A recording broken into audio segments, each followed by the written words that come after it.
Hello Riders, पिछले lecture के अंदर हमने बात की थी बीएससी फर्स्ट ईयर के जो थर्ड पेपर है आपका त्रिविमीय निर्देशांक ज्यामिति है कि जो सेकंड यूनिट थी स्पेयर गोला, उसके ऊपर हम बात कर रहे थे। तो हमने पिछली क्लास के अंदर कुछ इंपॉर्टेंट क्वेश्चन के बारे में डिस्कस किया था। यदि आपने वो वीडियो नहीं देखा है तो आप प्लेलिस्ट में आपको वो वीडियो मिल जाएगा, आप वो वीडियो जाके ज़रूर देखें, वो काफ़ी इंपॉर्टेंट वीडियो है। इसी प्रकार वो सीरीज चालू रखते हुए मैं स्पेयर के ऊपर आपको दो और इम्पोर्टेंट क्वेश्चन है वो यहाँ पे आपको सॉल्व कराने वाला हूँ। तो चलिए क्वेश्चन की तरफ चलते हैं और सॉल्व करते हैं।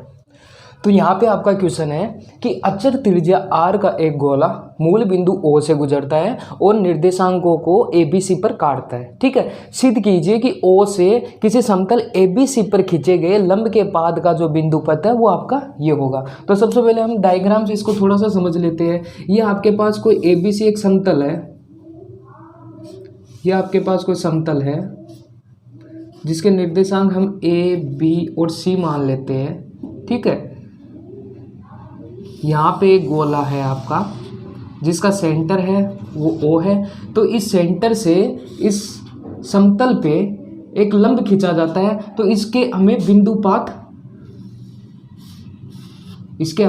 बिंदुपथ है वो हमें प्रूव करना है कि ये होगा। इसका मतलब इसके बिंदुपथ के निर्देशांक हमें फाइंड आउट करने हैं। ओके, तो इसके लिए सबसे पहले आपको जो जो दिया है वो यहाँ पे आप देखिए। सबसे पहले माना निर्देशांक, माना ABC के निर्देशांक जो आपके पास पॉइंट दिए गए हैं ABC, उनके निर्देशांक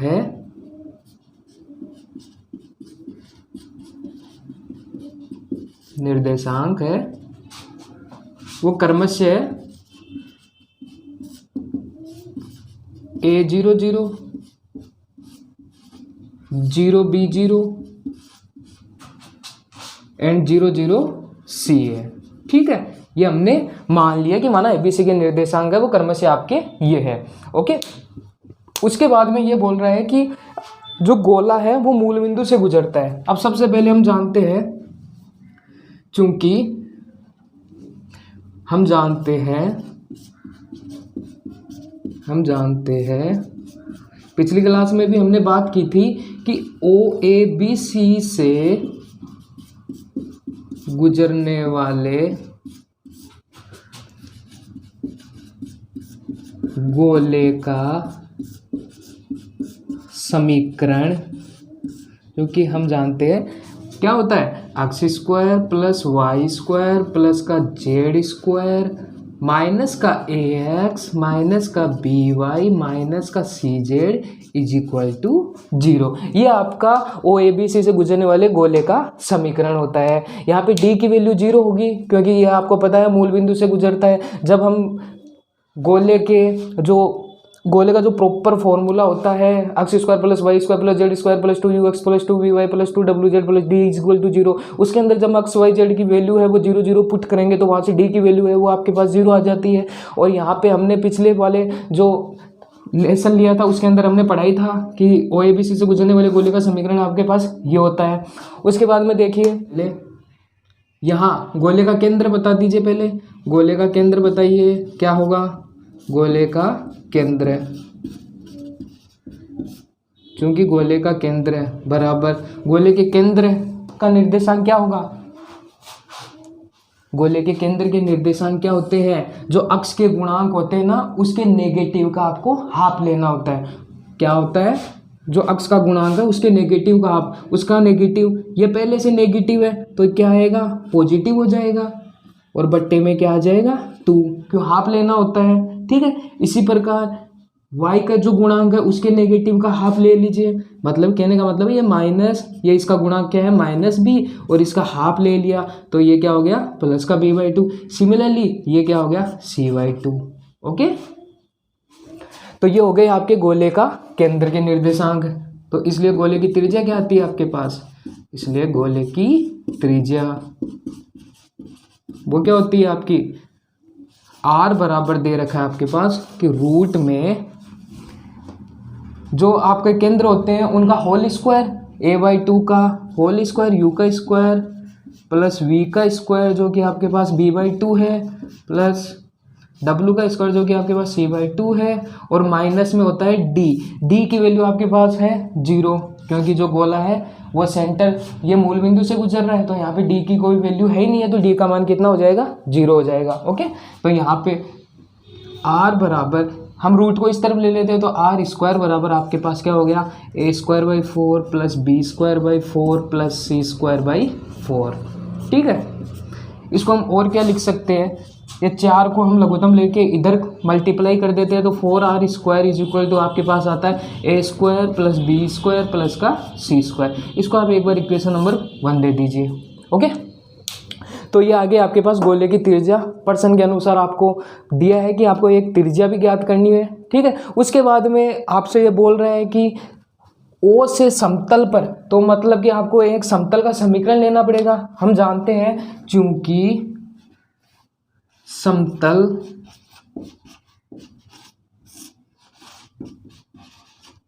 ABC का समीकरण, यदि कोई समतल है वो ABC से गुजरता है तो उसका समीकरण क्या होता है, वो होता है आपके पास x/a plus y/b plus z/c = में 1।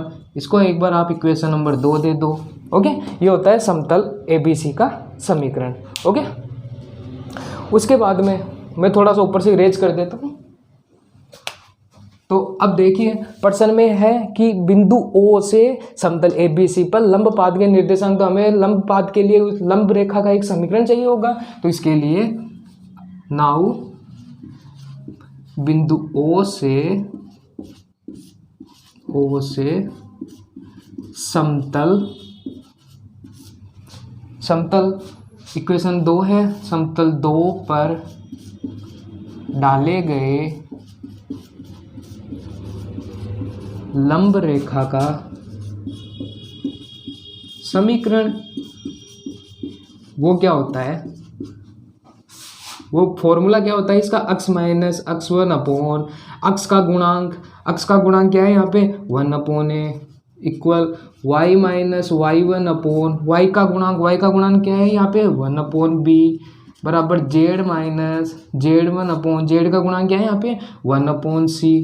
ठीक है, यहाँ पे x1 y1 z1 क्या है, वो है O बिंदु के निर्देशांक। O बिंदु क्या है, मूल बिंदु है, और हम जानते हैं मूल बिंदु के निर्देशांक क्या होते हैं 0 0 0। तो इसका मतलब x1 y1 और z1 की वैल्यू क्या है 0 0 0। तो डेट इज इम्प्लाइज x/1/a बराबर y/1/b बराबर z/1/c।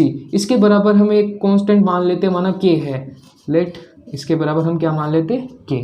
ठीक है, इसको आप इक्वेशन नंबर दे दीजिए 3। तो यहाँ पे आपको दिख रहा है कि जो समीकरण 3 जो कि एक रेखा का समीकरण है, इस पे किसी बिंदु के समीकरण 3 के किसी बिंदु के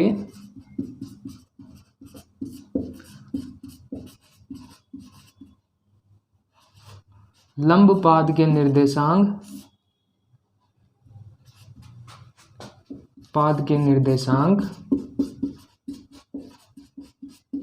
क्या दिख रहे हैं आपको, ये जो रेखा के समीकरण है उसमें किसी बिंदु के, कोई भी बिंदु है हो सकता है, उसके लंब पाद के निर्देशांक यहाँ पे दिख रहा है। हमें एक बिंदु दिख गया है यहाँ पे लंब पाद के निर्देशांक क्या होंगे, x y और z, उनकी वैल्यू क्या है, ये 1/a की k से मल्टीप्लाई करते हैं तो k/a, इसी प्रकार 1/b की k से मल्टीप्लाई करते हैं तो k/b, और सिमिलरली k/c। ये है इसके निर्देशांक। तो निर्देशांक क्या आ गए मेरे पास, k/a, k/b और k/c। ये किसी रेखा पे किसी बिंदु के लंब पाद के निर्देशांक हमारे पास आ गए। ठीक है, इसके बाद में हम बात करते हैं, मान लेते हैं, माना ये जो लंब पाद के निर्देशांक है वो किसी पॉइंट FGH के बराबर है। माना लंब पाद निर्देशांक FGH है। ठीक है, तो इम्प्लाई करेगा F की वैल्यू k/a के इक्वल, G की वैल्यू k/b के इक्वल, इसी प्रकार H की वैल्यू है वो आपकी k/c के इक्वल होती है। ठीक है, इसके बाद में हम देखते हैं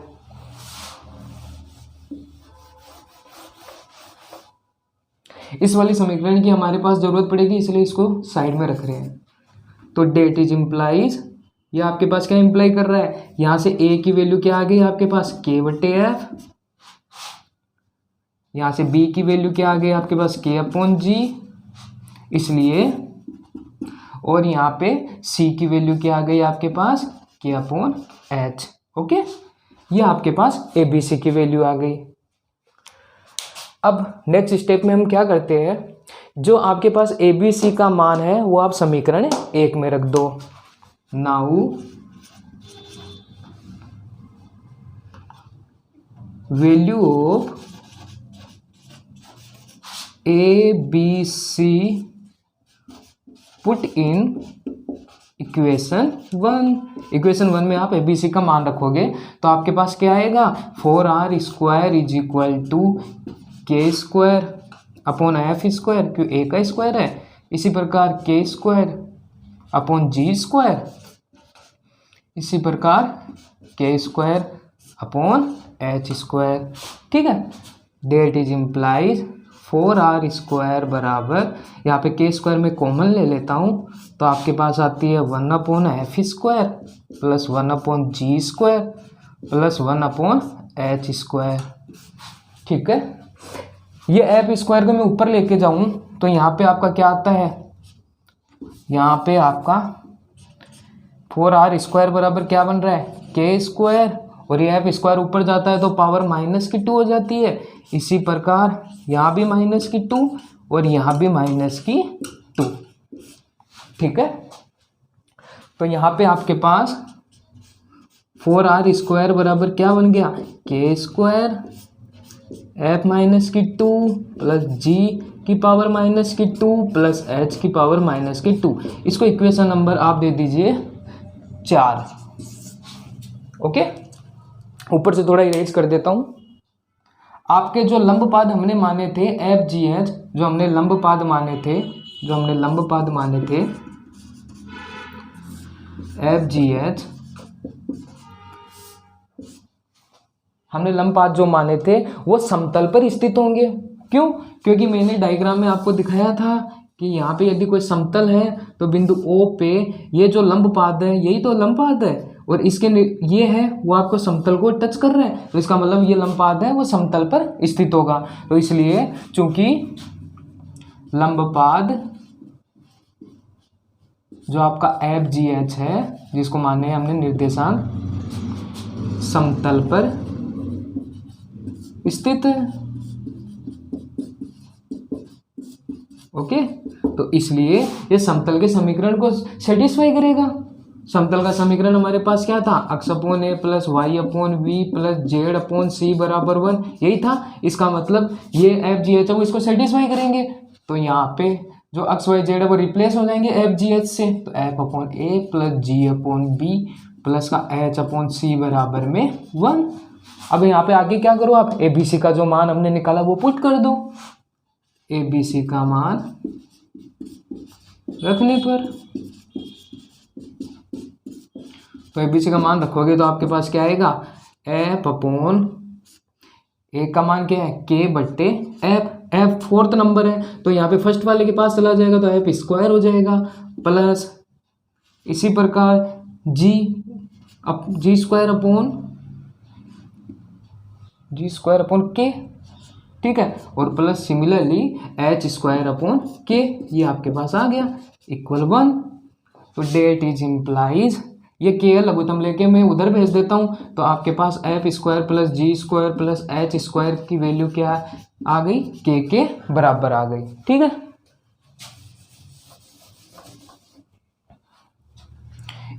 इसको इक्वेशन नंबर दे दो आप 5। नेक्स्ट स्टेप में हम क्या करते हैं,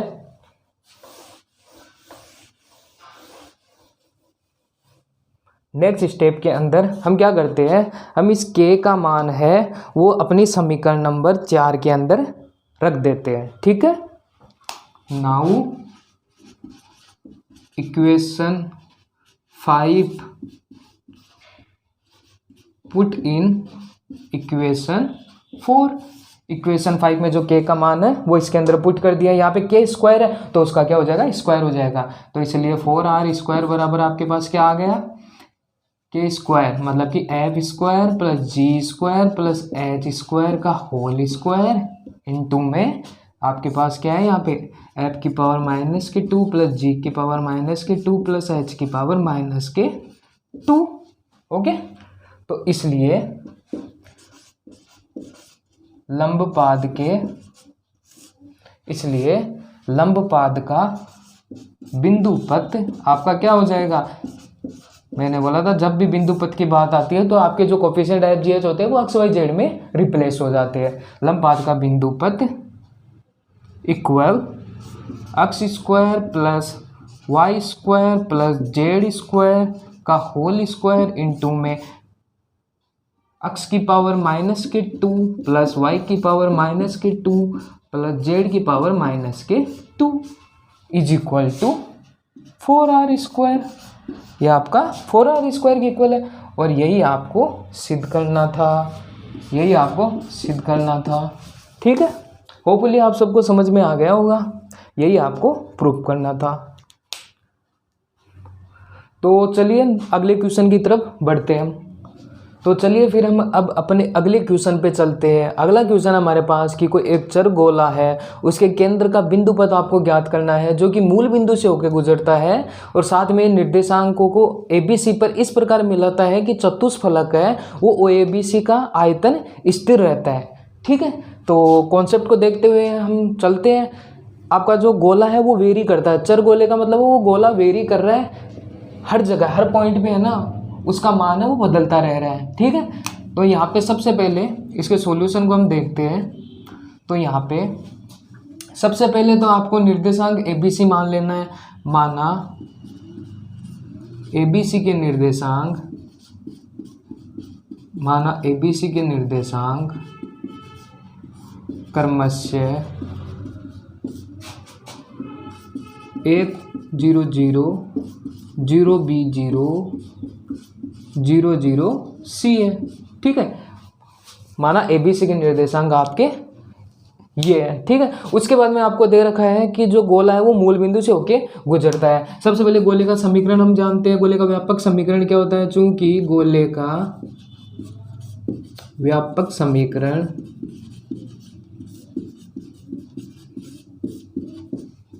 वो क्या होता है, x square plus y square plus z square plus के 2ux प्लस के 2vy प्लस का 2wz plus d is equal to में 0। यह आपको पता है गोले का व्यापक समीकरण होता है। सबसे पहली कंडीशन में कि गोला है वो मूल बिंदु से गुजरता है, मूल बिंदु से इस गोले को गुजार दो, इसको इक्वेशन नंबर 1 दे दो। इक्वेशन 1 को O बिंदु से गुजारने पर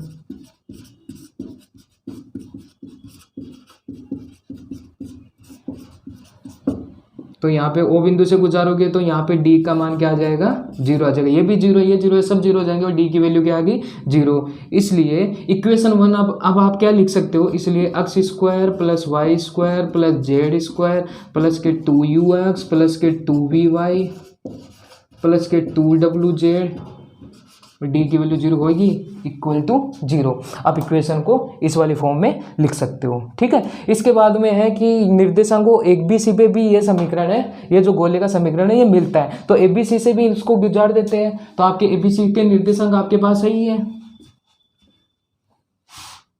अब इसको इक्वेशन नंबर 2 दे दो। अब इक्वेशन 2 को ABC से गुजारने पर तो A का कोऑर्डिनेट सबसे पहले गुजारने पर क्रमशः आपके पास क्या मान प्राप्त होंगे, गुजारने पर क्रमशः सबसे पहले A पॉइंट से गुजार दो इसको, तो केवल x की वैल्यू A होगी और बाकी सब 0 हो जाएगा। तो A स्क्वायर, एक तो ये पद बच जाएगा, एक ये पद बच जाएगा, 2UA इज इक्वल टू 0। तो डेट इज इम्प्लाइज यहाँ से A का मान कितना आ गया, माइनस का 2u आ गया, ठीक है। इसी प्रकार बी से पॉइंट से गुजारेंगे तो यहाँ पे क्या आएगा बी स्क्वायर प्लस का 2vb इज इक्वल टू 0। तो यहाँ से b का मान कितना आ गया माइनस का 2v। ठीक है, इसी प्रकार इसको हम गुजारते हैं c वाले पॉइंट से तो सी स्क्वायर प्लस के यहाँ पे कौन सी टर्म बच जाएगी ये 2wc वाली इक्वल टू 0। तो यहाँ से c का मान कितना आ गया माइनस के 2w। ठीक है, ये आपके पास ए बी सी के मान आ गए। अब इसके बाद में हम क्या देखते हैं कि ये जो ए बी सी के बाद मिलने पर ये जो चतुष्फलक है आपका ओ ए बी सी, तो आप सबसे पहले इसको मैं थोड़ा आपको डायग्राम से समझा देता हूँ। तो यहाँ से मैं थोड़ा इरेज कर देता हूँ इसको। मैं आपका एक प्लेन ले लेता हूँ,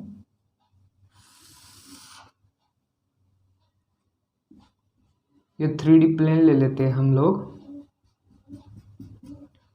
ये x डायरेक्शन को रिप्रेजेंट करेगा, ये y डायरेक्शन को, और ये z डायरेक्शन को।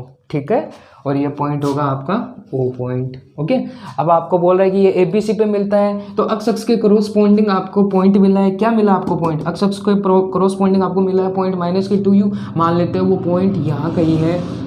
ठीक है, y अक्ष के कोरोस्पोंडिंग भी आपको एक पॉइंट मिल रहा है, मान लेते हैं वो पॉइंट यहाँ कहीं है माइनस के 2v। ओके, इसी प्रकार जेड एक्स के क्रॉसपोंडिंग भी आपको वो एक पॉइंट मिला है, मान लेते हैं वो पॉइंट यहाँ कहीं है माइनस के 2w।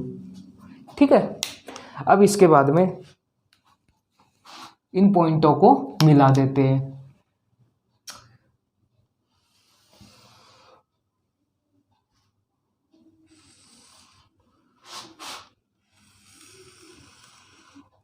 ओके, ये वाले पॉइंट है, यहाँ पे दे रखा है कि ये ए बी सी से ये पॉइंट है, इस प्रकार मिलते हैं। और साथ में ही हम हैं जो ओ बिंदु, जो मूल बिंदु है, इससे भी इन पॉइंटों को मिलाना पड़ेगा, तभी आपका ये टेट्राहेड्रल बनेगा, चतुष्फलक बनेगा। ऐसे तो बन ही नहीं रहे, तो यहाँ पे हम इन पॉइंटों को भी आपस में मिला देते हैं।